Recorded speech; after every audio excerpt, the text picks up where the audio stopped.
Ladies and gentlemen, Florida State fans, Battles End supporters, welcome to the 4th Battles End Spring Live Show.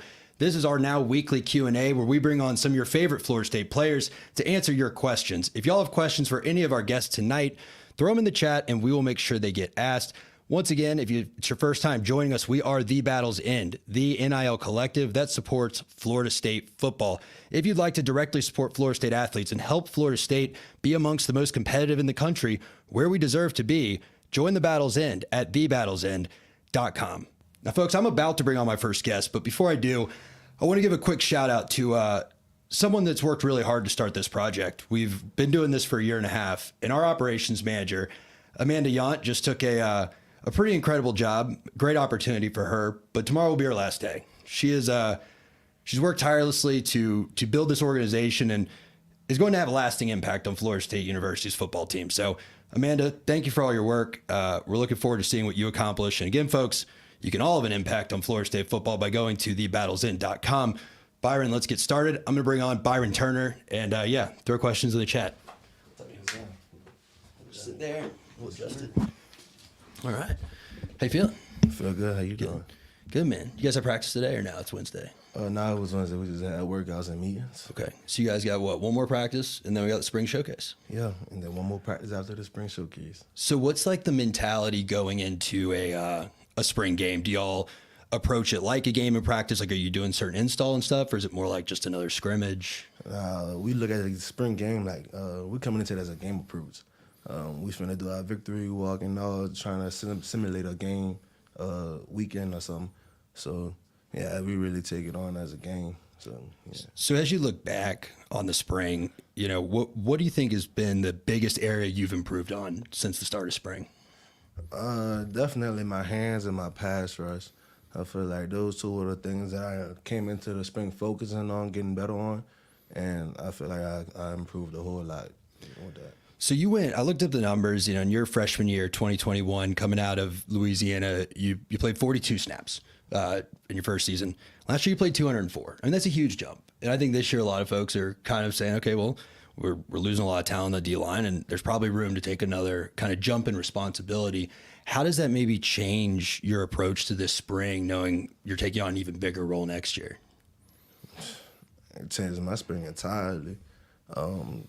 Man, since I've been here, it always was somebody in front of me that I really didn't have to take on to that role because somebody already had that. And them people came and went. Jermaine, Kier, Jared, all them boys was here before me and then came and went. And now I'm looking up and it's like, it's my turn now. It's time for me to be one of them boys now. So, yeah, I've been. Yeah. It's cool you say that, man, because it's true, right? It's like now it's not just, oh, we had one great player. It's like, no, if you're going to be a Florida State defensive end, I mean, look at all these names that have performed or continuing to perform on Sunday. And, you know, you're going to hopefully help fill those shoes. Now, we've got a question from Zyler. And again, folks, if you have questions, please throw them in the chat. Our producers will get them up there. He wants to know, do the Louisiana players get together for fun? And is there a special bond between y'all? Yeah, it definitely is a special bond between us. I mean, we all come from the same area. You know, we just had Greedy, we got Fat, we had Bless and me. We all come from the same area, you feel me? So it's like, we all know what it was like. We all didn't have to play through the ball and stuff. And then we made it out of the situations that we all, like, you feel me? Yeah, for sure. And we all made it out of it. And so it's like, and then some of us, we played together. Like me and Bless, we played together. And then I played against Fat my senior year. Okay, when he was at Nagar, right? Yeah, he was at Carr. And then Greedy came right before Fat. He graduated right before Fat and me. So it's like, we all had that tie together. So once we got together, it was just clicked naturally. So I remember my mom went to a Saints game like when I was a kid, and she was telling me about it. She said it was the craziest experience at halftime. I think it was the year when LSU was in the BCS National Championship. She's like, it was so crazy that, you know, this whole state had really one college football team they supported, right? Mm-hmm. Well, y'all got to play LSU twice coming from that state. So like, what was that like, going to the Superdome and also getting to play LSU as a Louisiana native?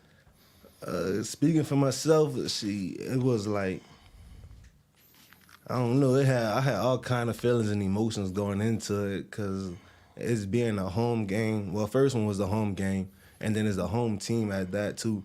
And then playing in the Super Bowl the first time in the Superdome. I'm sorry, Yep. playing in the Superdome. That's why state championships I held that, and my school never made it to the. So being able to play in the Superdome finally, it was just I got a ball. It felt amazing, and then playing against LSU. It was just even that move because I had a lot of people texting me, talking to me about the LSU game and stuff, talking to me about LSU and stuff. And yeah, they were just talking a whole lot of trash. I just couldn't wait. Do you have any like stubborn family members that refuse to wear Florida State gear, like a cousin or anything? I was like, nah, I'm gonna wear the purple, even though you're in the game. I got an uncle, but he don't got no problem wearing the purple. I mean, he don't got no problem wearing the garnet or the purple. He don't like wearing. He loves to wear the orange and blue. Oh. Yeah, that's his team.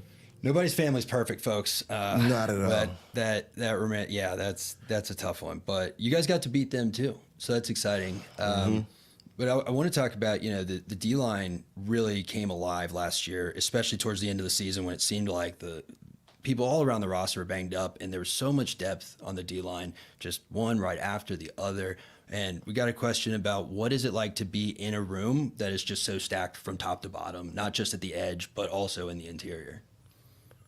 It's amazing. It's like we got a brotherhood that's going on, and then there's also a competition, like who better than who, and then but we also learning from each other too while we in the room.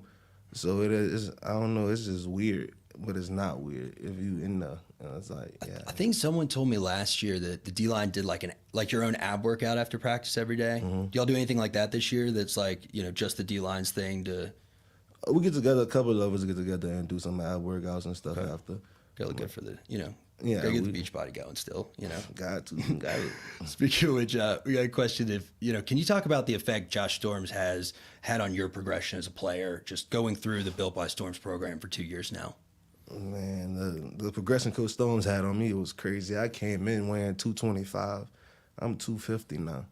So, jeez. Yeah, the work, that just speaks for itself. You feel me? He got the work. He put it up. He know what he talking about. He know what he doing.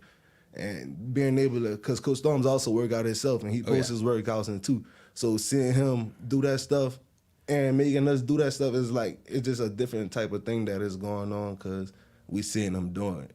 I don't know if you may have heard him say something like this. I remember one of the first times I met Coach Storms, he was telling me he'd hurt his quad, and that meant he was going to have to change his workout because he likes to start his day with a quarter mile of weighted lunges. I'd never heard lunges measured in quarter miles before. Typically, it's reps, 10, 12. He measures it in quarter miles. So he's a guy that does it. But how involved is he? Obviously we know he's in the weight room. We know y'all do the squat party and all that. But how involved is he in the on-field mobility, the speed, making sure y'all aren't just getting strong, but you're keeping your athleticism? Coach Storm, it's Coach Storm. We build by Storms. Coach Storms got a program for everything.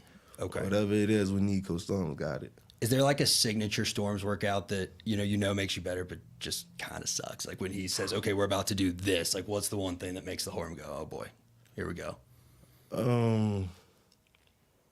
Okay, a secret.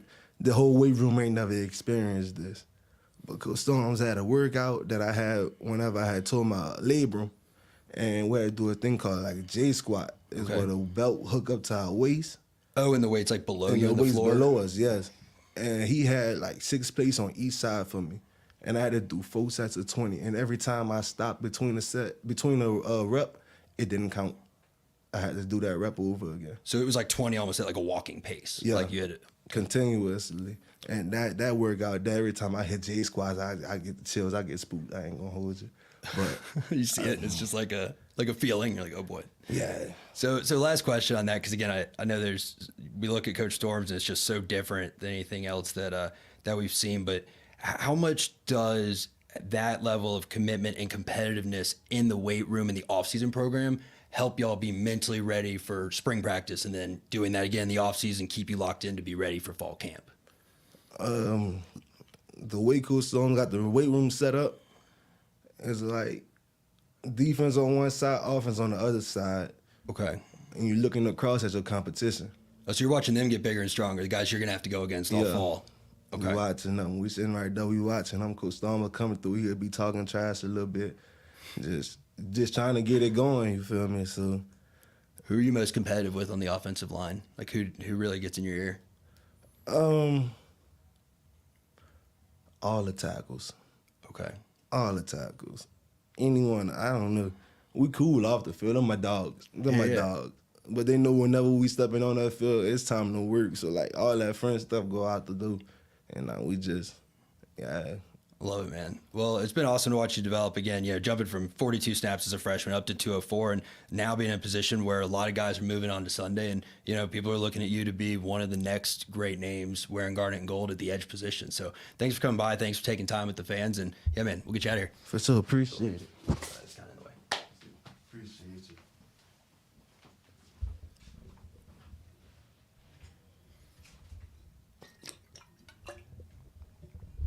Folks, that was Byron Turner Jr.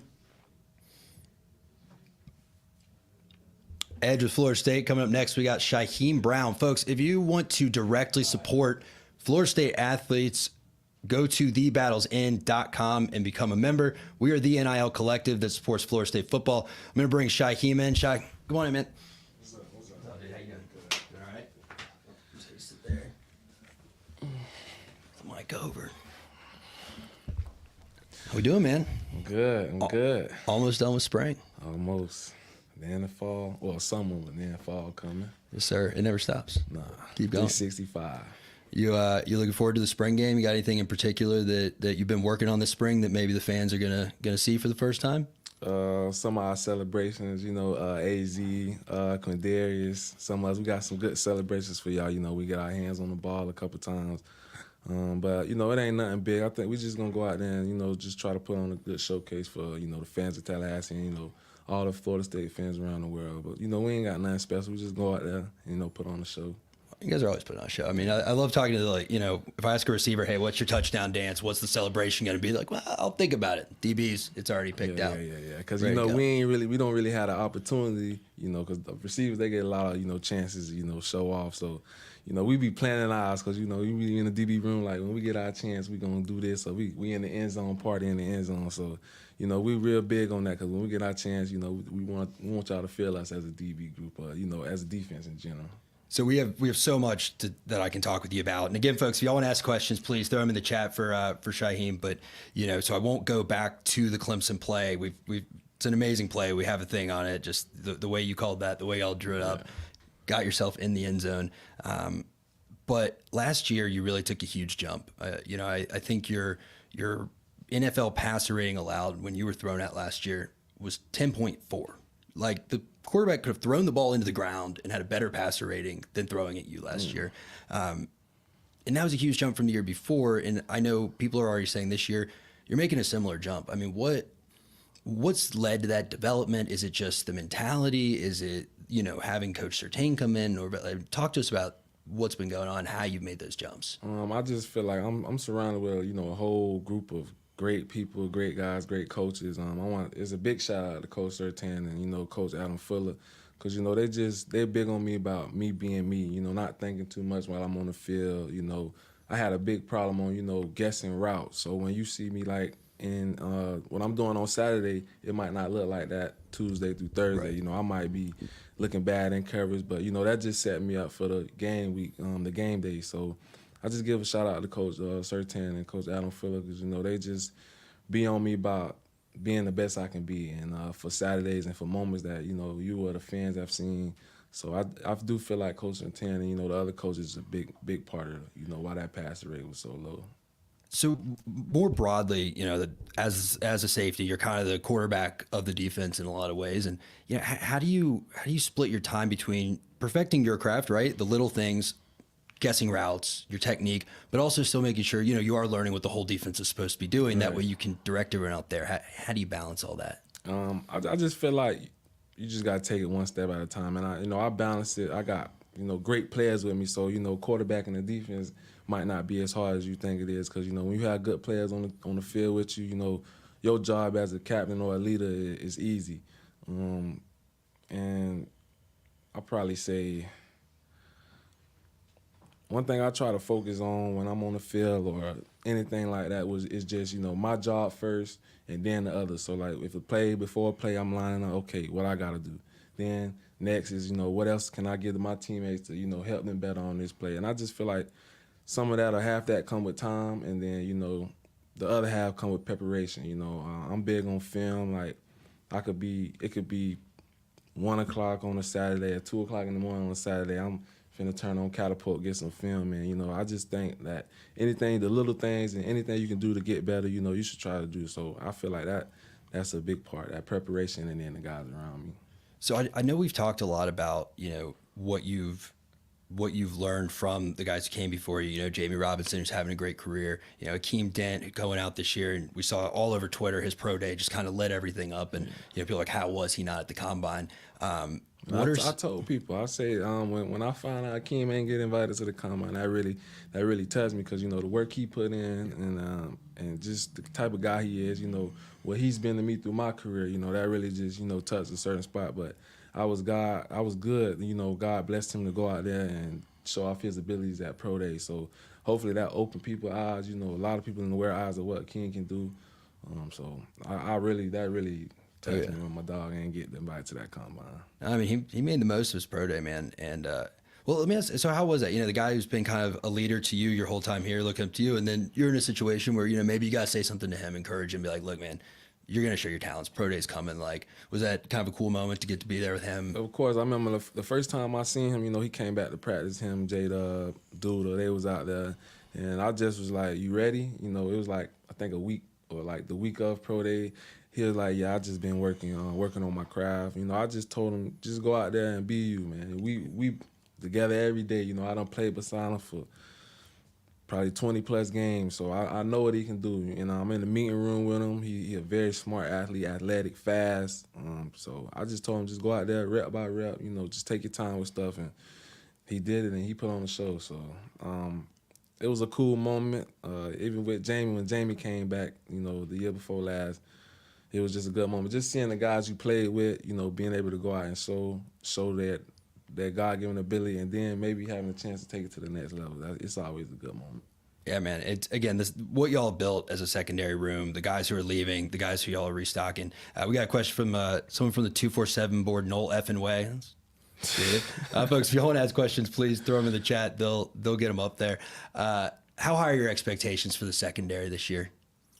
They're very high. We was in the leaders in third down passing yards allowed last year. So. And we wasn't at number one, unfortunately. So the expectation is to be number one going into this season, and then leaving out at the end of the season to be number one in all areas of passing as a secondary, even runs. Because in Florida State you gotta be able to tackle. So the missed tackles, we trying to cut down on them. Expectations is real high for the backing, because anytime a play happens, up front, the D-line linebackers, it might not stick out, but Coach Surtain say all the time, anytime we mess up, it's going to be on SportsCenter the next day, or, Twitter, you might have somebody kid crying because of us, but in our reality, it ain't us, but it's going to look like it's us. So the expectation and the standing in the DB room is real high. I'm getting excited just hearing that answer, dude. I can't wait to see what y'all do, especially the safety room and what you're building there. Adam Brown asked, how do you ensure that there's not a drop off in communication on the defense this year? And I kind of want to add to that. Do y'all have radios on the defense this year too, or is that just quarterbacks? Yes, it's on the defensive side too. Mainly through the spring, it's been the linebackers. Coach Fuller been trying to get the linebackers, comfortable with their piece.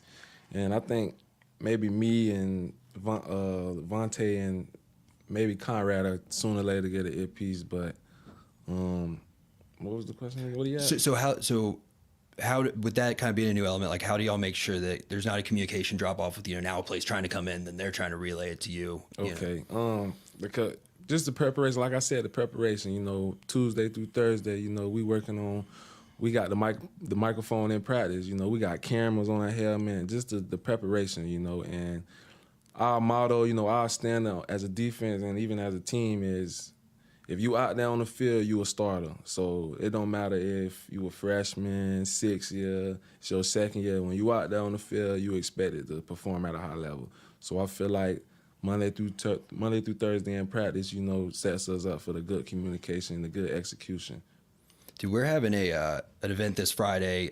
Mike Norvell's gonna speak there, folks. You can get tickets if you want. There's gonna be a silent auction. I want to auction off like you giving a hype speech or like a pregame speech, but just for anything. Be like, Shy, I got a big presentation at work. Like, can you just give me 30 seconds and get me ready to rock? I got 30 seconds. That's easy. I got 30 seconds in me. So we got a question. Who is the hardest receiver to go up against?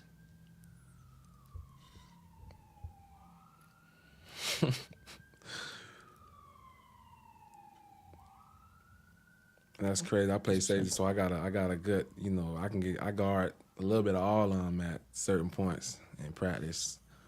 I'd probably say the most, challenging person I done had to deal with so far is Jakai Douglas. Just because, he got it all in his package. He's small, but, he ain't hard to bring down. He got 101 moves. He fast. He got good hands. So, and that's more part of my problem with guessing my routes is with Jakai. Right. He gonna give you one and then give you another one. So, and a big shout out to Jakai because I feel like he the reason my coverage been getting better and stuff like that. So I'll probably say Jakai. What about I know he hasn't been there that long, but fellow Lake City guy Camden Fryer was heard he's pretty fast. Yeah, I ain't had a chance to guard little Camden yet, but he fast. The second scrimmage we had, he ended the scrimmage, and I'm pretty sure it's on Florida State. Yeah. He ended the scrimmage. He went deep for the bomb. He real fast. So I'm ready to see what Camden, and he from where I'm from. I'm ready to see what Camden can do. For us, even if it ain't this year, I'm always watch, and I know what he about because he from where I'm from. So Yes, I'm sir. ready to see Camden play. Columbia Lake City, if you guys weren't familiar, but yeah, we had Camden on and I asked him, like, what's the biggest difference between you and your dad's game? He's like, I'm faster. I was like, oh yeah, I kind of did what you did. I was like, yeah, we saw it on, I hope they published that on Twitter, But anyways, Zyla wants to know, Shy, what former player taught you the most? I'm guessing they saying like one I done played with. Yeah.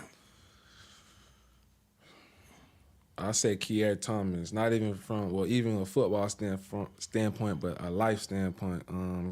We go by Pop, but Kier Thomas, he played with me my freshman year, and he really just preached to me every day what it was gonna take, to take them steps that y'all been seeing, and I think about that every day, and then even with the young guys, like y'all say, how do I be a leader or preach to them? Like I use some of the stuff he taught me, so I'll probably say Kier Thomas. He had the biggest impact on me since I've been here. Now, am I remembering right? Do you have a brother that played in the league? Yeah. I remember you like slipped that in one day. Yeah. So He played for Ole Miss. Okay. And he actually ran the fastest 40 his year. Okay. He ran like a 4.28, 4.29. He went to the Jaguars, but he hurt his foot, so he had to retire early. But I did have a brother go to the NFL. Is that helpful too, though? Just like having somebody you talk to like that too, that's seen the process, that's gotten there.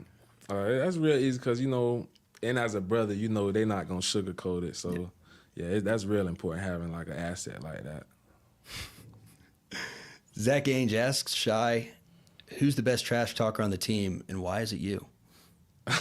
Nah, it ain't me. It ain't me. Malik Benson, most definitely. Malik Benson.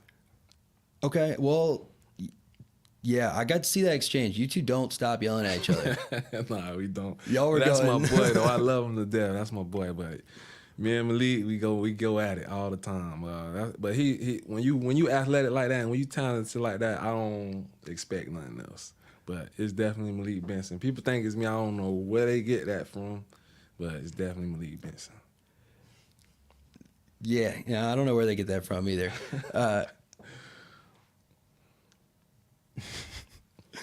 A guy who's probably not Jarian Jones, named Jarian Jones, wants to know, how is it playing with J-Dub? That guy's so much of a savage. What's up, J-Dub? He's definitely a savage. It was great playing with J-Dub. I mean, that's another guy that I can say really helped me in my career because he was at practice probably last week. All of a sudden you hear J-Dub in the back of the meeting room. We watching one-on-ones as a DB group.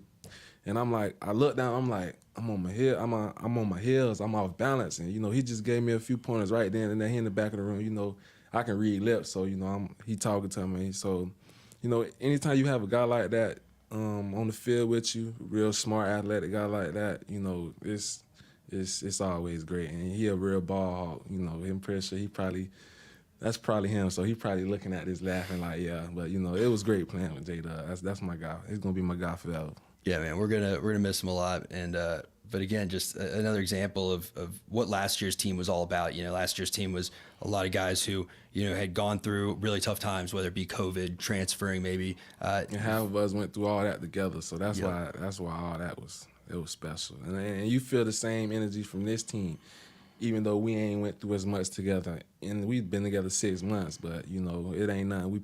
I can speak for the whole team. It ain't nothing we're not gonna do for each other.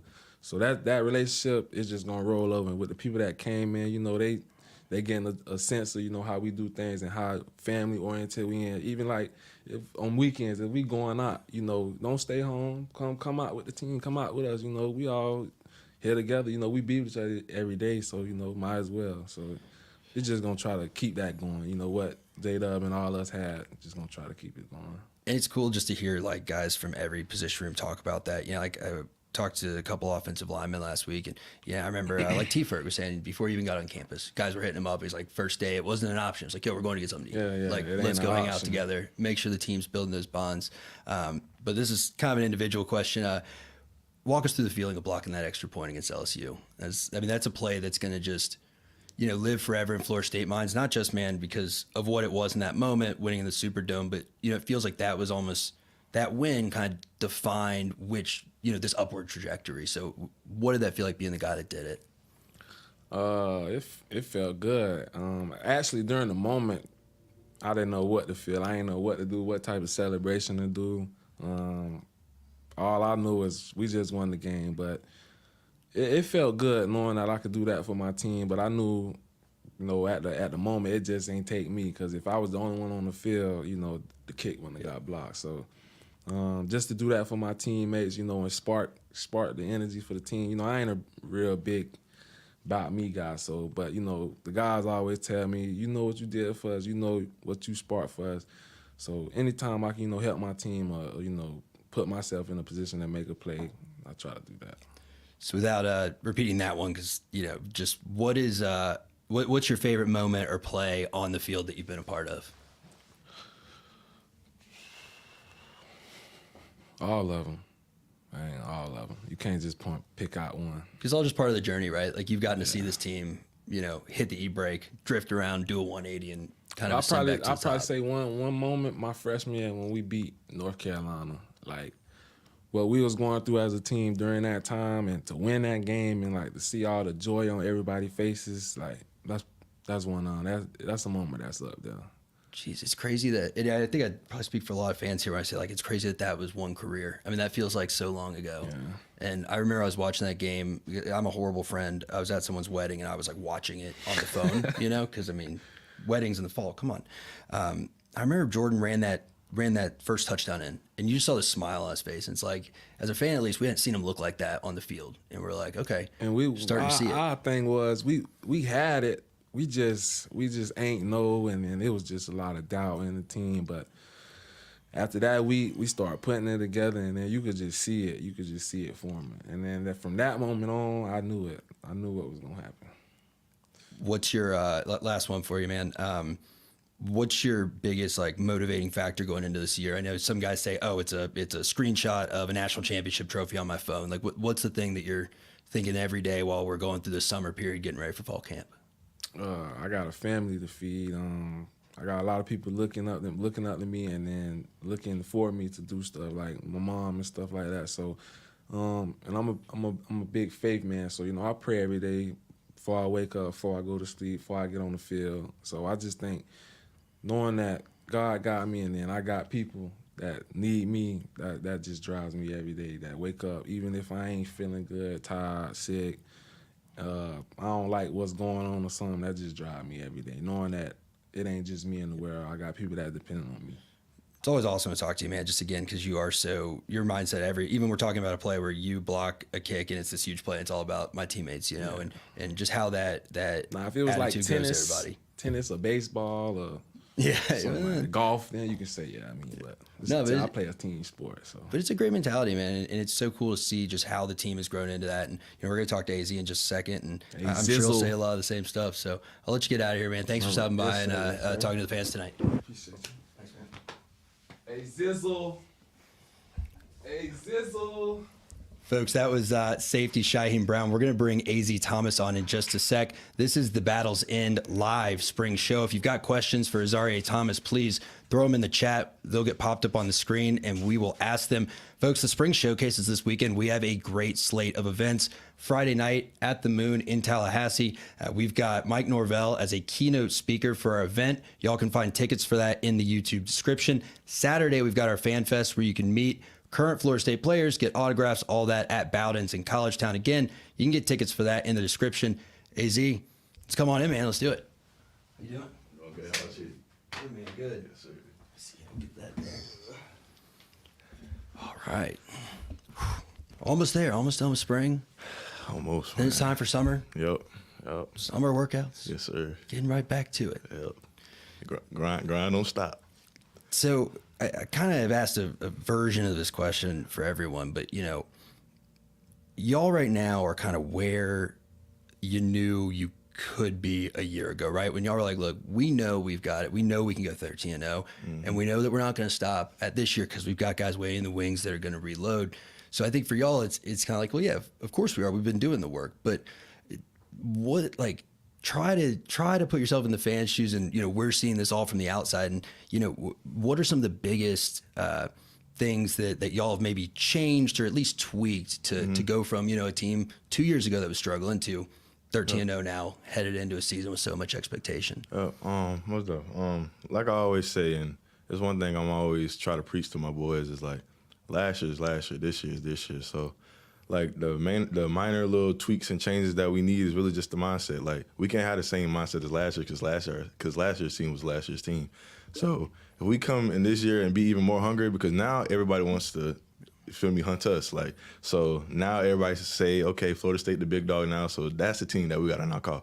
So just going into every game, going into every practice, going into every workout with that mindset, just to attack the workout, knowing that it's people out there trying to outwork us and trying to get back on top, you feel me? So like really just mindset wise, like I feel like we can't have the same mindset as last year because like I said earlier, like last year is last year. So just trying to tweak those minor little things in our mind that's trying to tell us to maybe be complacent or okay, I'm gonna do the same thing I did last year. Like, but the same stuff that you did last year won't work this year because you have to continue to improve and get better. So that's really just the main thing that I try to preach to my boys. So well, it's like it's so easy to think the floor is guaranteed, right? And think, okay, look, for example, we got 13 wins last year. We want to win 15 this year. Well, that's only 2 wins. Yep. And it's not, right? Yep. You have to go win 15 more times this year. Exactly. The 13's not guaranteed. Yep. And it is easy in any aspect of life, right? Whether it's work, school, football, parenting, whatever it may be. And just talking to y'all, if I wasn't allowed to see the record from last year, I'd think y'all won 5 games last year by how hungry you guys are to go out and prove. Like, is Coach doing what Georgia did? Like, is he writing fake articles and giving them to y'all to say you're going to go 7-5? I mean, where obviously it's trying to avoid complacency, but across the whole locker room, where does that hunger really come from? It's in the work. Like the hunger is in the work. Like. And we don't really care about what other people may say. We don't really care about what other people have their expectations on us or whatever. Like our hunger comes from knowing that our coaches care for us and that they love us and that they're gonna put their best foot forward. So we're gonna put our best foot forward. So like just like you said, like if you didn't look at us play, like if you would just look at our hunger and like how we like approach games, like you would think that we won 5 games. Like, but no, like. The work is in the details. So like each and every day, Coach Norvell preaches that to us, like just to get better. Like our standard is excellence, like the best. Like so, what you were yesterday, you have to bring it even more today. So really, just being consistent with that and just being disciplined with that, and then like you do that, it becomes a routine. And then like if you can stay consistent in that, like the hunger and the drive and the work is going to show out there on the field. So that's. Yeah, no, it has, man. I mean, again, we've all seen the wins rack up, and Adam asks, and again, folks, if you want questions, you just throw them in the chat, Twitter, Instagram, wherever you're at, and they'll pop them up. He just asks, can you talk about taking on a leadership role for the DBs and the defense? You are like one of the older guys now. So it's not just, hey, he's a super talented player. It's like, no, you're talented and the leader. How's that transition been? Me always being a football player, like, my mom always preached to me, like, it don't matter what age you are, like, you can become a leader. So yeah, now me being old and having experience and stuff like that, I've always viewed myself as a leader, but I feel like now, just like how I do it has to, you feel me, increase. Like me being a vocal leader, like everybody know, like on the field, you feel me, like I'm a talk my stuff, you feel me, but like I'm more of on like the quiet side. Especially like in practice and stuff like that, I'm just all about the work and leading by example. But when you have a young group of DBs and you have a young team that's upcoming, I feel like the older guys have to be more vocal and to show them the way and to show them the standard and what the standard is, and to also display it by example and not just talk, because what you talk, you have to also walk. You feel me? So really just trying to get better, and me being vocal. If I see something that is not right, me just being vocal about that and not trying to shy away or trying to hurt somebody's feelings. But like if my teammates know that I care for them and that I support them when I criticize them or when I critique them or when I point something out that's not right, I feel like they will respond well. So me just trying to put that into my teammates and put that into my daily habits on a day-to-day basis is really what's been helping me take that next step in my leadership. So. Dude, yeah, I mean, I remember we asked you, I think we talked to January, and, just for like, what's your leadership style? And man, hearing the development in your voice, like as you've now had a full spring of becoming that guy, it's just awesome to hear. Appreciate that. I'm excited to see the ramifications it'll have on the field. Zyler wants to know, speaking of little details, what's the most important move Coach Pat's taught you to improve your game? Important move. I'll say always having active feet. Me being long and being the longer DBs, like, we always want to use our hands, and of course our hands and our length is our strength, but also it could become our weakness if we don't use our feet.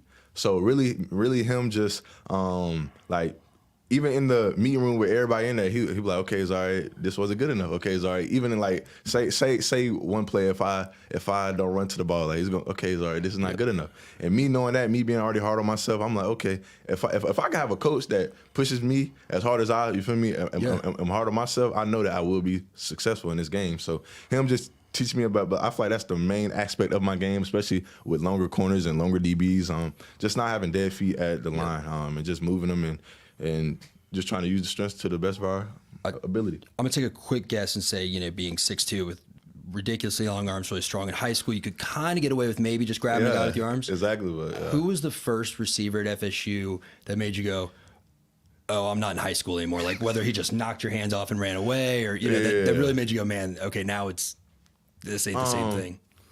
I mean, I actually have two. It was Johnny and Tron. When I first got here, and Tron is a smart receiver as well. Like, and like me and him been talking all spring. Like, he see little stuff in my game that he can probably get away with. Like, I ain't gonna say everything. Yeah, of course. But like, he just see stuff in my game, and I see stuff in his game. And him just studying me studying him, we have been making each other better. So, what?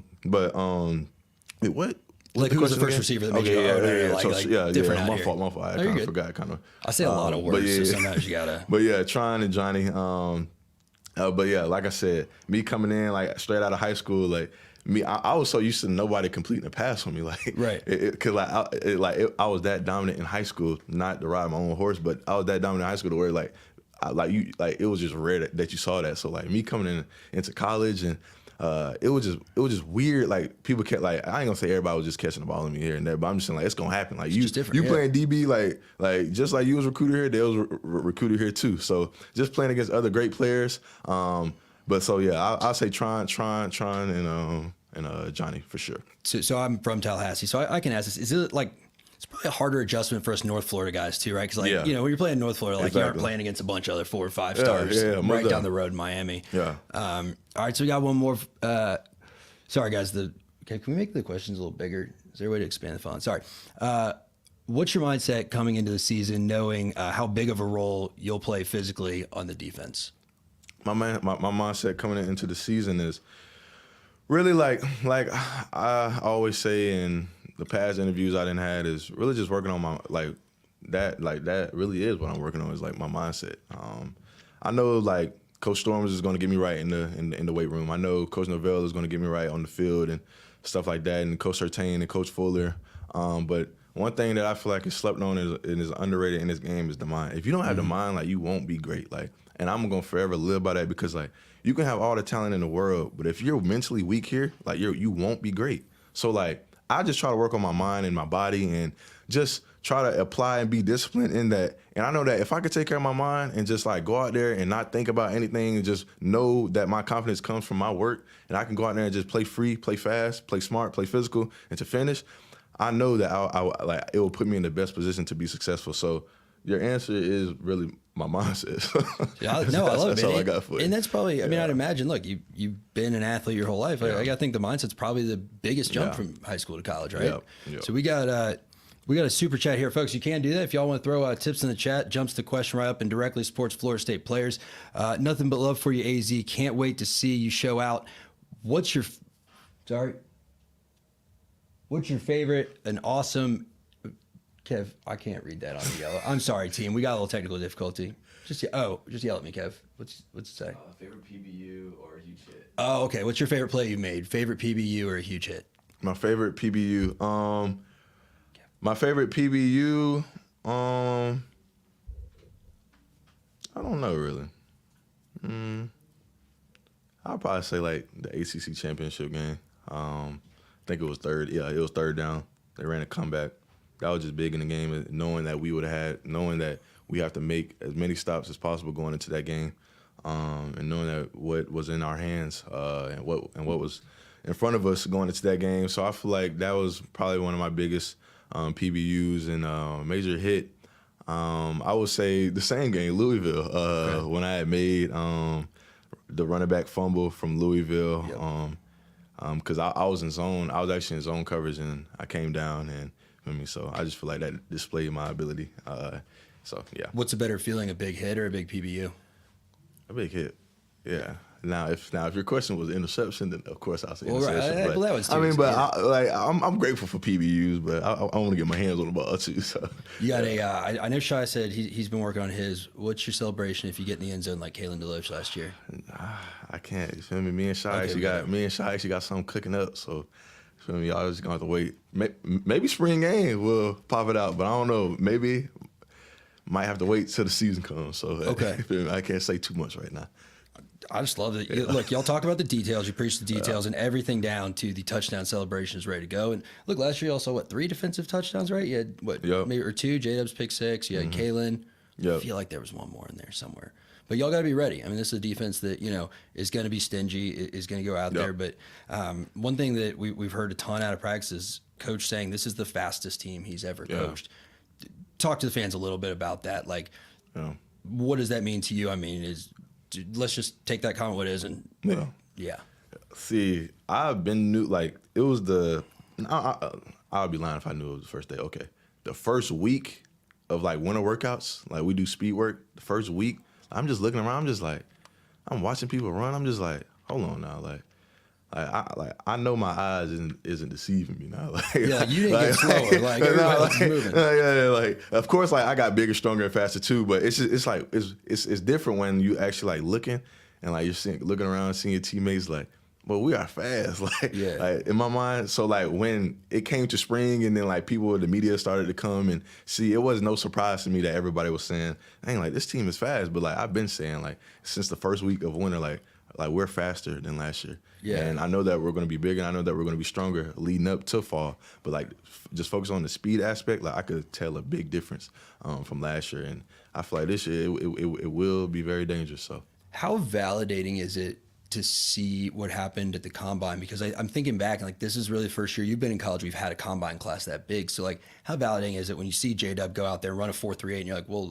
I've run not as fast, J-Dub, don't worry, they're not quite as fast, but you're like, I've run with these dudes, I've run with Fisk, I play with these guys and look at they're blowing the combine away. Mm-hmm. Is that validating? Does that motivate y'all when you see them go do that on that stage? Yeah, most of it. I mean, it's always motivating and inspiring as well. When you see somebody that you went to work with, that you went to war with on a day-to-day basis. I played with J-Dub for 2 years. I played with Fisk for 1, and I saw the work that Fisk put in.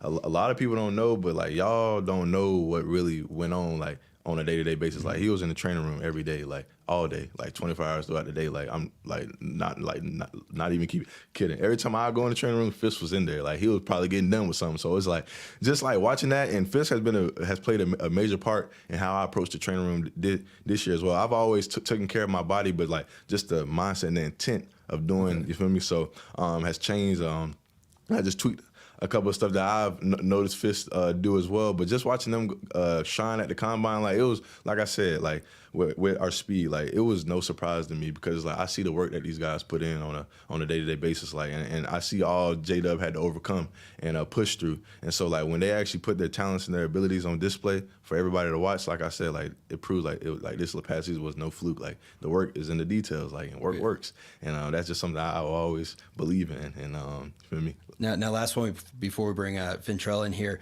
and I'm gonna maybe make you call somebody out, or we'll see. We're talking about the guys who put it on display.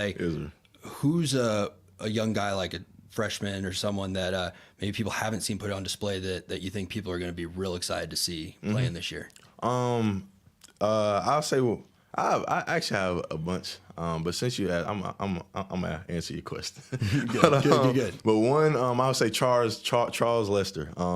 Okay. He battled some ankle stuff earlier on in the spring that may be messing with his mind a little bit. But Charles Lester, because I could just see it. Like sometimes, like when you see somebody, like you can just tell, like.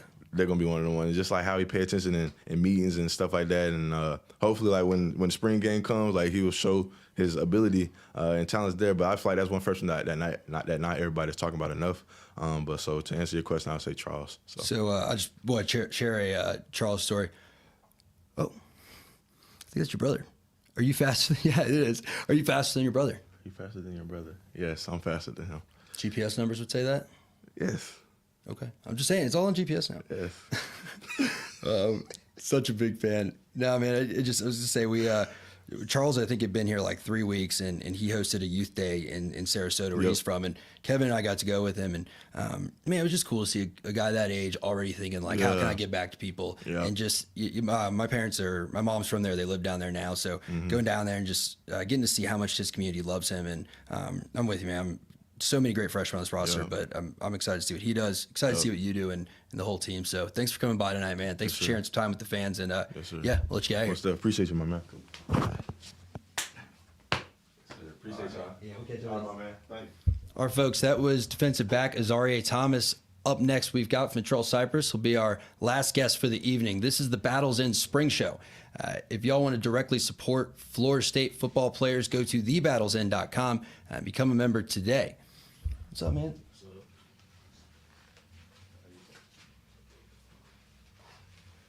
What's up, dude? How we doing? I'm good. You? Fentrell Cypress. So is that one of the old quarters? Where we got you in the quarter zip? Okay. I got asked the other day if I own a shirt without a hood because, like, I get really into like one type of look, and we just got these like t-shirt hoodies. I don't know. Really, I'll switch back to the quarter zip at some point, but. Dude, it's exciting to have you here, man. Not just sitting here, but for the season. Dude, second spring under Coach Norvell with Florida State. What have you – just talk to me about where your mind's at. I mean, you're going into round 2, coming off a 13-0 season, did all the things y'all were like, we said we were going to do it, we did it. But how's this spring been, and what are you most focused on? Overall, it's been good, just coming in with a good mindset of what I need to work on, and I feel like I've been doing that, and basically just got to go out there and, like Coach was saying, say don't, disrespect the grass and just get better each and every time you're out there. But overall, it's been a good spring. Still got practice out there left tomorrow and this weekend. But other than that, walk me through that. Don't disrespect the grass. Yeah, just like when you out there, don't be like, be lazy. Gotcha. Okay. Grass is doing its job. Do your job out there. Yeah. Like when you're playing football, anything can happen. It's a dangerous sport. You know what I'm saying? So just don't disrespect the grass while you're out there, and I love that. Put the work in. And again, I love hearing the theme. So many folks around the team and fans and supporters. We naturally talk about the results, right? That's what we see on Saturday. We see 13 to 15 results, but everyone of y'all I talk to is just about the work. Like, I could directly ask you, what's your record going to be next year? And I guarantee you, most of y'all would start talking about the work you're going to put in to get that record. And just how much has that mindset really been galvanized by the season y'all had last year? Just because, we had a great season last year, of course, but, that's the past, and the past don't matter anymore. It's all about, what we can do now. And we got a good opportunity. We got the players, we got the coaches. So, we just got to take advantage of that. And every day we out there, in the film room or out there on the field, we got to take advantage of it and make each other better, because that's going to help us at the end of the day. Which receiver do you feel like pushes you the most, or maybe pushes your buttons the most, kind of gets under your skin? Or not your skin, but you know what I mean, like competitively. Yeah, it's hard to get under my skin, but I feel like everybody got like a little different thing to them, you know what I'm saying? Like, of course you can guard everybody the same, but at the end of the day, like, everybody play differently. So depending on, how you want to play each receiver, you know what I'm saying, they can be, it's like one receiver can have something difficult for you compared to another receiver. So at the end of the day, you gotta lock in on, technique, fundamentals, and at the end of the day, that's gonna help you out. And definitely when you're tired, like. So that actually kind of brings us into our first question again, folks. You can throw it in wherever you're watching chats. It'll pop up here. What's the thing on the field that you feel you need to focus on most to raise your stock going into this year? Basically just being physical and working on my press coverage. I just been real focused, locked in on that when it comes to press coverage, not taking, false steps or keep my pad level low. Just things of that nature, and then just making sure when I have the opportunity to make a play, make sure I make the play. So just whenever the ball come my way, make the play and take advantage of it. So I don't know how to ask this well, but you just seem like you're just a much happier dude this spring. Not that you were ever unhappy or quiet, but from the first time we met, I mean, you seem like you're moving more freely. You seem more energetic out there. Like I don't know. Sometimes I look at you and I'm like, man, like, Trey looks like he's having a ton of fun this year, and you're flying around. Like, have you noticed a shift in mentality headed into this spring that maybe took place in the off season or anything like that, or is that just me making stuff up? Yeah, I feel it too. Just I feel like being more comfortable with the scheme and how things run around here. So just being here for a year now, I just know how things go, and I don't have to really question things anymore when it comes to the defense, and it helps me play faster. And then just having being hungry and knowing what I need to work on, to help me and help my future. So just having that drive and not being complacent, what I'm saying, it's just trying to get better for real. And man, again, you talk about the work, but I think the one play for you, somebody asked me in 10 years, remember Fentrell Cypress when he played here? Like, the play that's always going to stand out is that pick game, right? You willing to run down the field, strip the ball on the 1 yard line, recover it. You're a guy that puts his nose to the grindstone and works. And it's going to be really exciting to see the payoff of that with another year here. Sorry, guys, I can't read the names, but I got the question. What was the one key lesson that you learned this past season? I feel like the big lesson is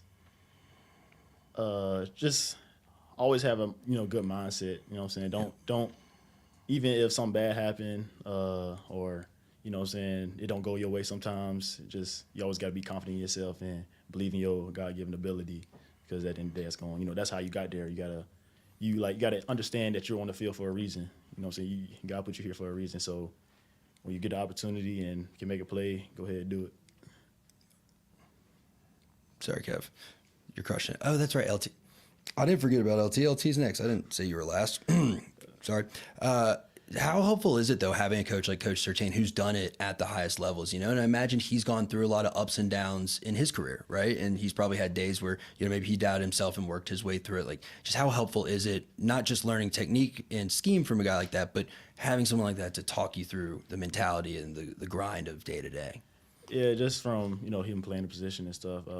He tell us, how, because of course we already know how hard the position is in general. So just he understand how difficult it is, and you always got to go out there on the field with the right mindset and act like you the baddest one on the field, because it's already a hard position to play. Yeah. So just going out there each and every day and having them there to support you is it's a blessing, and we all lucky to have him out there, and each and every day we have fun when we're out there.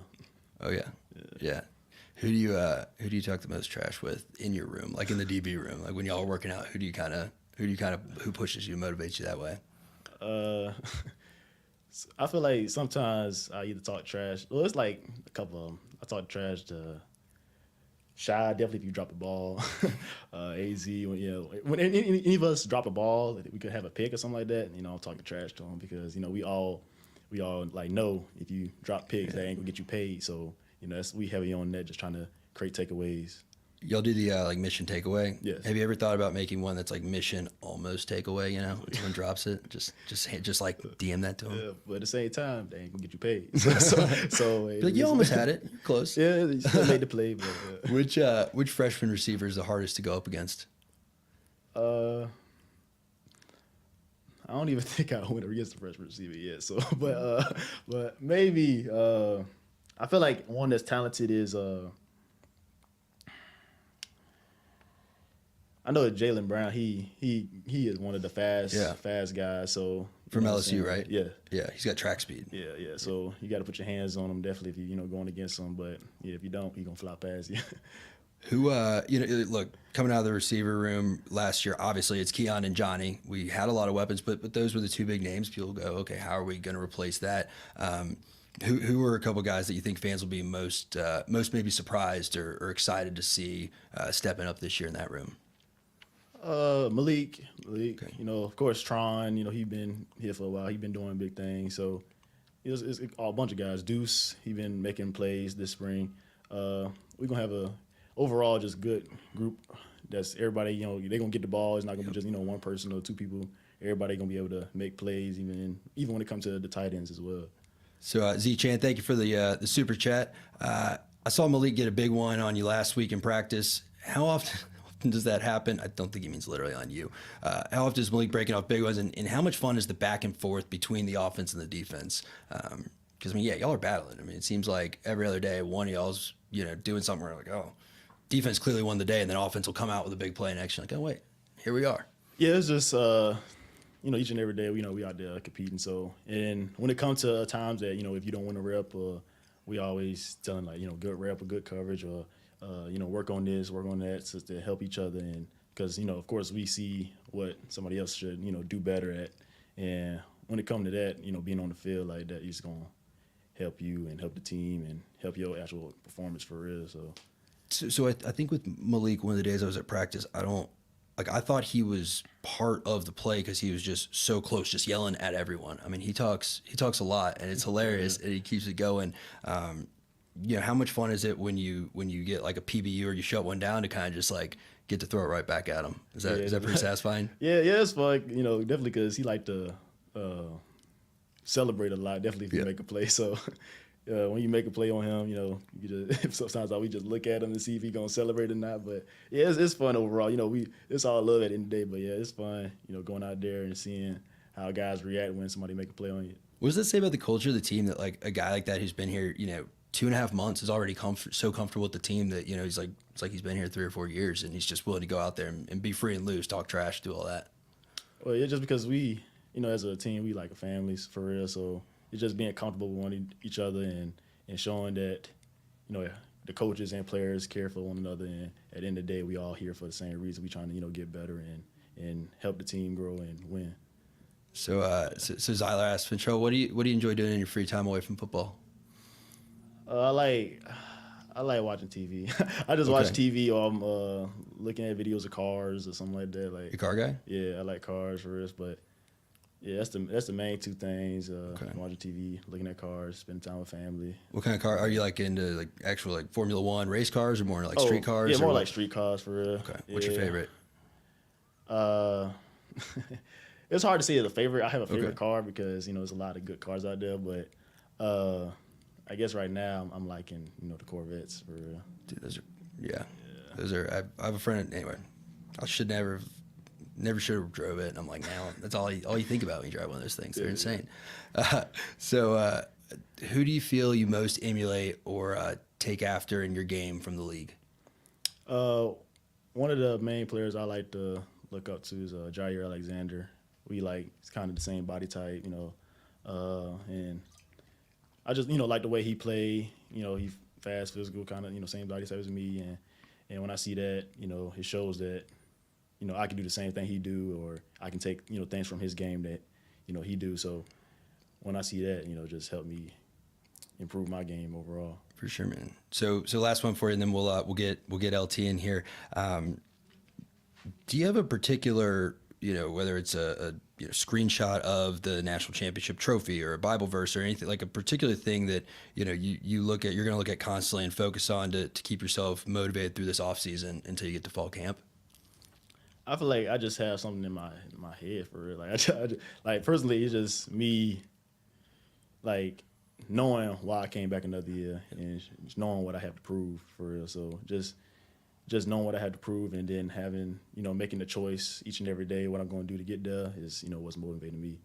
Well, I'm excited to see it, man. And I'm going to steal. Don't disrespect the grass. We don't have grass in here; it's carpet. But I will find something equivalent. And thanks for stopping by, man. Thanks for taking some time with the fans and answering questions. I appreciate you.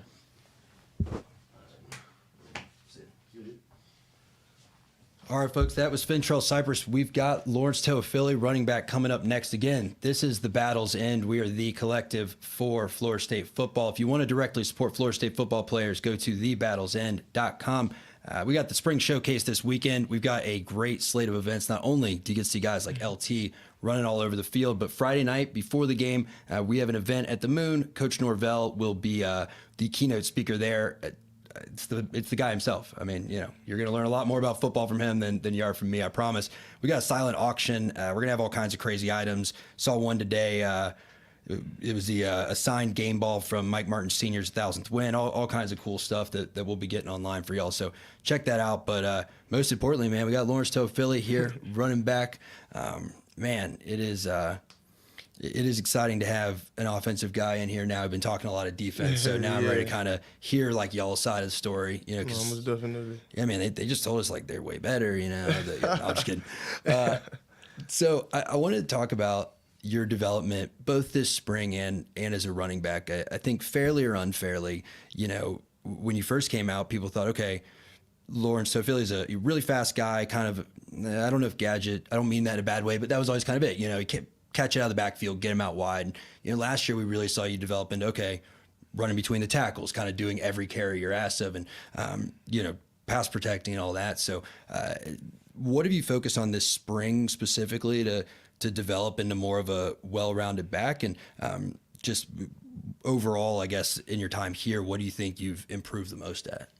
I mean, I feel like I improved on everything a little bit every year, going in every year. But I would say, like, specifically this spring and before the spring, I just was, like, winter workouts, I was serious about the weight room. I had a a minor setback with the shoulder, but, it wasn't really nothing for me to overcome. That kind of what got me more focused on, like, just getting healthy and be able to be in the best shape and as strong as possible that I could be. So I feel like that was a main focus coming into this spring, and that also translated into, my pass pro and just being stronger, running the ball between the tackles and things like that. So all of that kind of came together as, like, my focus, I would say, like my strength and, just being more aggressive and more physical, and also being able to get out and work on my routes and being able to catch the ball. So it's kind of been, everything kind of working together, getting better all the way around.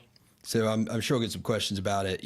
I want to kind of just start with that Wildcat stuff in the Louisville game, and that really showed, like, dude, you will do anything that is asked of you, right? Even if that means playing quarterback. Were you a quarterback in high school? Like, where did the Wildcat come from? Is that something you've done before? I mean, I've definitely ran Wildcat in high school, but I've always played a little bit of quarterback throughout my whole life, so it kind of was something that I was kind of used to, something I was familiar with. But I actually was surprised we ran it. We were ready for it, though. We were practicing it, and, my number was called, and I was just grateful to make that happen.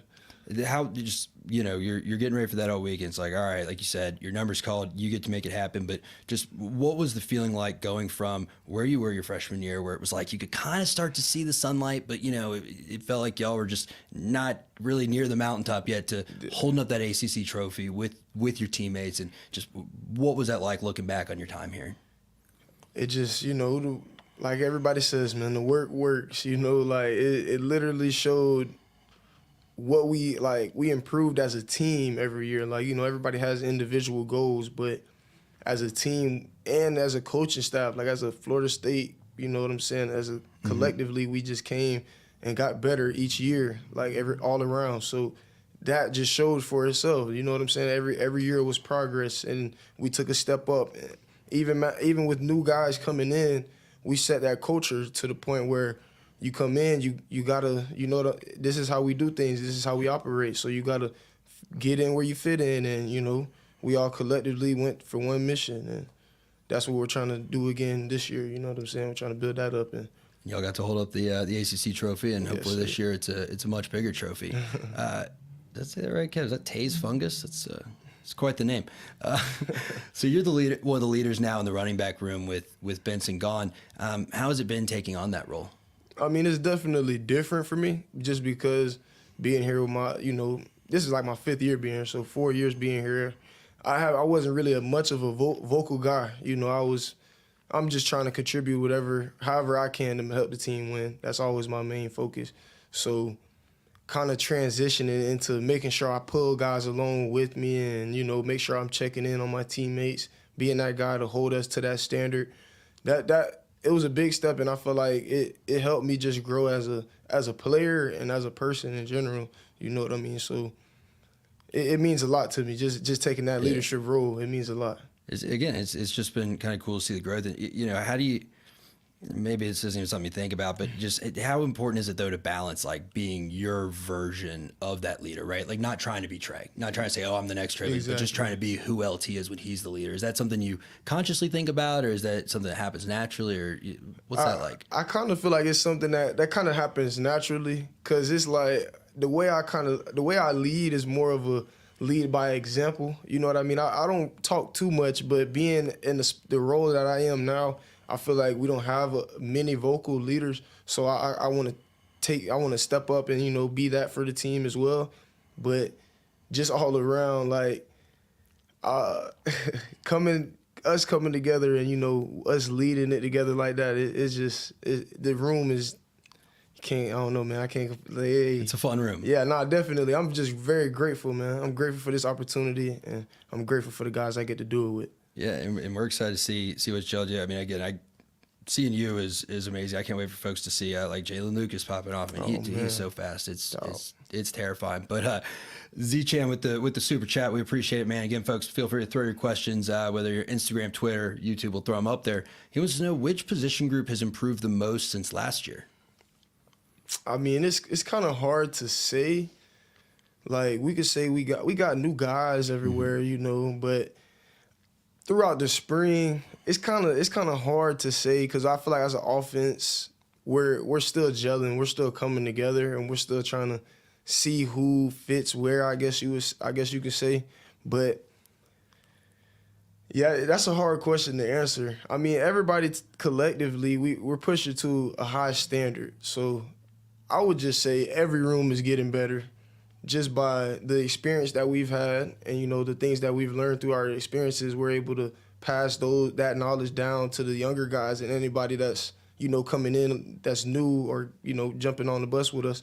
We get to really inform them and kind of give them the things that they need to be successful. So I kind of feel like by us being smarter and being more experienced, it helps the whole team collectively, like as a group, or the offense, you know what I mean? So do you feel like when you're helping lead the younger guys, I mean, is it a present thought for you of like, okay, these are, you know, this is maybe the stuff I didn't get when I first got here, you know, the advice I wish I'd gotten, or, you know, I wish someone showed me this, and trying to kind of do the opposite of what you got? Exactly. Like, I put myself in their shoes. So like when coach is breaking something down to them, and like, I just remember myself, like, being in that room as a young guy, coach was kind of talking over my head, you know what I mean? Like, not trying to, because he just, you know, thought I knew certain things. Me knowing that I didn't know and didn't understand fully what he was saying throughout, like, a lot of the times, like, now, once I hear him say something that I think that they may not know, I kind of like, okay, coach, let me just make sure they understand, you know, this part of it. Like, make sure that you got to do this before you do that. Like, it's just little things, I would say, and I feel like it goes a long way for sure. Well, it's what I mean, it's kind of a cliche, right? But they say the best teachers are often the best students. Oh, yeah, most definitely. I always tell like Kevin and Amanda that they're lucky they have me because I'm dumb enough where like I had to ask all those dumb questions. So now I can just make sure I explain everything thoroughly. Yeah. Yep. But we got a question from the 247 board from Noel F and Way. I actually had to shorten this one a lot because there was a character limit. But he basically said thanks for all that you've done, the Wildcats stepping up in that moment, and just really sticking it out in everything you've done here. I know I'm paraphrasing, but the question is which game, I don't know if you planned this out ahead of time, which game do you plan on body surfing your way to a touchdown this year? Hey, man, whoever thinks we're going down, whoever tries to, tackle me a weird way, hey, that's when I'm going to pull it out. You have like one of the most impressive track records of just odd, kind of stayed on your feet, somehow made it into the end zone ones. And you almost had one against LSU last year. Like you're, maybe an inch of your shoulders kind of bumped the ground, but I thought he was going to throw you right in. Yeah, I ain't going to lie. Well, that's the man. That's the man above, man. I'm grateful to make it happen, though. Definitely, I try. So, what was your? Will Reed asks, what was your reaction when you won the MVP of the ACC championship game? Did you see it coming? Were you totally blindsided by it? I'm not gonna lie. I was definitely blindsided by it, just because as I was watching the game, I don't get to watch the offense too much, but. Like, watching the game, I seen the defense just going off, man. So it was like, to me, it was a no-brainer that one of the D linemen were going to get it or, because I wasn't really thinking, like, I just seen how good of a performance that they had. I felt like it kind of, the offense was, you know what I mean? So we made it happen, though. But I feel like, in my eyes, in that moment, I was thinking it was going to go to the defense. So I was caught by surprise, honestly. How much do y'all, feed off of each other in those situations? Like, you see 3rd and 2, Fisk comes up with a huge sack, with that moment where, Tatum got an interception in the end zone, you're like, okay, we're still in this. Like, how much do y'all feed off the energy when the defense is playing like that? That's fuel to the fire, man. Like, it gives you a jump start. It just, I don't know, it does something to you. To where like you just like it's my turn. We gotta make a play. Like defense is doing their thing, it's our turn. Like let's go out here and do our thing. So that's kind of the mindset of it. I love it, man. Taze Fungus, that's a great name. Who's the hardest hitting linebacker on the team? I'm gonna say DJ Lundy. A big guy, big powerful guy. I would say he's the hardest hitting linebacker. But we still we still got some time to see if anybody could come on the board and compete with him. Well, yeah, dude, he's massive. No. We got some hard-hitting linebackers, though. Everybody's, the linebackers are ready. I have a question. I know Blake played a lot of almost exclusively running back in high school. Do y'all ever, talk about that as his experience as a running back converted to linebacker helpful? Like, does he have kind of advice for y'all, or what's that dynamic like? I would say I'm very impressed with Blake. Like, even when he first came in, he was making plays that usually aren't made by a linebacker from my perspective, from what I've seen. Like even on it was a wheel route and we were doing on 7-on-7, and just the way I felt like I had him beat, but he still made the play. Like he's fast enough to recover, you know what I'm saying, and he's athletic enough to get an interception or bat the ball down, get a PBU. So I ain't gonna lie, I'm impressed with Blake. Yeah, man, definitely. His growth has been awesome. I had that one against Southern Miss. Almost had the pick. Not quite. He'll remember where the out bounds is next time. But we got another one for you. Where is the toughest environment you've had to play in on the road? I'm not gonna lie. I would say Death Valley was, Clemson. It was the last year. I feel like even throughout all my years, that was probably the loudest game, and it was during the daytime. Like it was a noon game. I just remember looking on the field. I was on the field and I was looking at the sideline, and coach was trying to get me to adjust. And I literally was looking at him, and I seen that he was saying something, but there was no way I could hear him. Like it was so loud. It was that was a good environment. It was surreal. What was that feeling like though when you know it's overtime or double overtime? Keon catches that ball, game's over, and it's silent for those couple seconds. What's that like? I'm not even gonna lie. That's just it felt like it was a surreal moment. Like it felt like I just seen what I did, but it just was like you realize that you're in that big moment. Like you got to witness it, and like you were on the team in that big moment. So I couldn't even explain that one, but that was pretty wild. It's gotta be such a, I mean, just so satisfying. I got a video I'll show you later. I have a great one of the camera focused on Dabo when Fitz makes that kick, and he just throws a temper tantrum. It's amazing. Anyway, Zach Gage asks, LT, you've had a ton of electric and important touchdowns. What's your favorite touchdown as a Knoll? 727, stand up. Don't literally stand up, real. Hey, shout out 727. But I would say my favorite touchdown. It's hard to say what my favorite touchdown. I mean, you know, touchdowns are pretty, you know, it's hard to get touchdowns in college football, but, you know, I probably would say my Virginia Tech one, just because I almost, like, I was questionable. Like, when I rolled on the guys, I didn't know if I got in or not, so I kind of was surprised by that one. So I would say that's probably go down as one of my favorites. But the Clemson one was just, it was just wild. I definitely didn't know I scored that time. So I don't know, man. It was probably those two. How important is that, though? I mean, you talk about the little things and the details. I know a big thing at a Mike Norvell practice is he yells at y'all to finish. I mean, the whistle blows. As I understand it, he's never told me the rules. I keep telling him I've got eligibility left. He says they don't need me this year.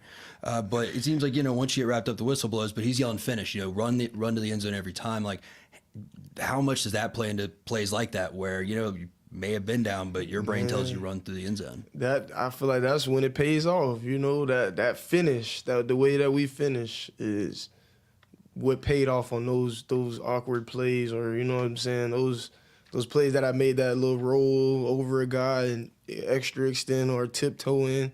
Like, it was just all me trying to finish the play. You know what I mean? So I guess I feel like that's where it plays out. Like, you the finish. Yeah, nah, definitely. That's just the mindset. You know, that's how we play. Got to finish every play, no matter what. The 247 board user O'Clockney asks, is this the first time you'll be out of the country for Georgia Tech in Ireland? Actually, it'll be my first time. Just got my passport. So, oh, yeah? Yeah, it'll be How'd a the new picture experience. It was rough, boy. It was right after Really? practice. Yeah. It was right after practice. I had to go up there and take it. But, yeah, man, it was a rough picture. But, yeah, it's going to be first time out the country.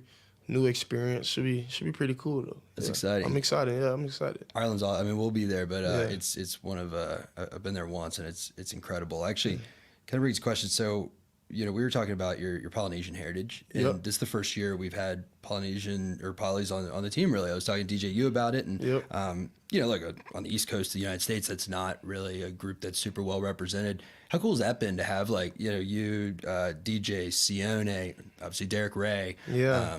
You know, what's that been like this year? I mean, it's cool. You know, it's great to have them guys, you know, with me, and just to be able to, you know, just from having nobody that was poly here to having them guys come in, you know, it's just feel like I'm more of at home. You know what I'm saying? Yeah. I get to talk to them guys, and I mean, it's just a great experience. I ain't gonna lie. I don't know how else to explain that, but I'm grateful for them guys, man. You know. We got something cool. We got something cool planned over the summer. Yeah. Shout out to the Polys, man. We got some video content planned. I'm excited to do with y'all. Which rival school, Miami or UF, are you most excited to play against this upcoming season? Man, I'm ready for both of those games. I couldn't even. If I had to say one, I would say UF though. Okay. UF. Do y'all know when UF game is this year? I'm pretty sure It's always are we back on Saturday? Because I know we did the Friday thing like right after Thanksgiving. I think we're back to Saturday this year. I think it's Thanksgiving. I think it's on my Saturday. birthday. I don't know though. Okay. I might be wrong. It's close to it. It's every year is like right there close to it. So yeah, it's always an important game for me. I feel like, you know, my birthday's coming up. We gotta, you know what I'm saying? Gotta secure that one. Get some birthday touchdowns. Definitely. How much, like, I always, I guess, kind of debate this in my head of, you know, you don't want a rivalry week to be, oh, we're working so much harder, because, like, you're working hard every week. No, most definitely. Just how special are those weeks and those games, though, as a Seminole, playing against Miami and UF every year? I mean, I definitely feel like we work the same way and prepare the same way for every other game. It's just something about the environment during those weeks, the intensity. I guess it's the build up. I would say all the social media and all the hype around it. That's what kind of builds that other aspect of it. But I feel like, you know, we do a good job on working the same way we do. You know, we approach it the same way, and we just, you know, hey, Yeah. put ourselves in the best position. So that's. Is there, and knows an acceptable answer, but like, is there a particular team that's maybe not a traditional rival that maybe you just don't like or you look forward to playing against because they're just fun to beat or anything like that?